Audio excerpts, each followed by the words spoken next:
So there's a lot of people that have time, they don't have the excuses, but they still not doing these personal projects, and there's just too many distractions. There's too, they can watch the news, they can go on social media, all this going on. So I know that you said that structuring your day has been critical for you over the last couple of weeks, but has there been anything else that, and this goes a little bit further, what you do for a living and how you go about it, and you do things with so much passion. It's like, it's not everyone's doing that. And I'm just wondering if you can run us through some of your mindset and your feelings about that. Absolutely. I'll start with this. I never expected to be a filmmaker. It was always kind of just a hobby of mine, and never saw it as something that I could really do as a career, that I could sustain myself from.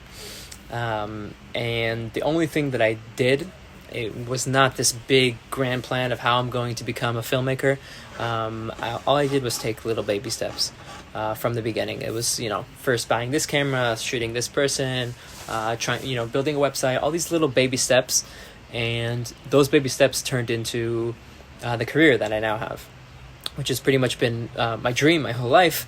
And I never really thought it was possible, but through the small steps, I've been able, every time I took a small step, it became more and more clear that, okay, maybe this is something, maybe it's possible, until the point where the photography just had its own demands that I couldn't do anything else except photography, because it was it was what I needed to, it was what was demanded of me.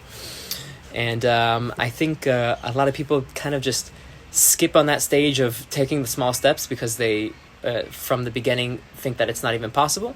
And I think especially today, which is such it's such a new world, such an open world with the internet and everything that we have going on for us, that allow us to do our own personal things and monetize them.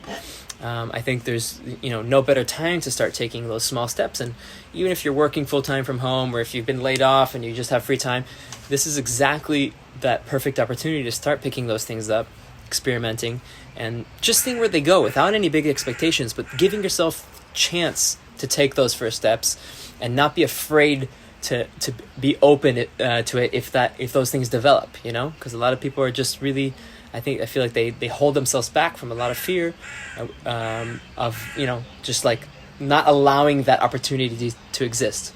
And this is a perfect time to allow that opportunity to exist.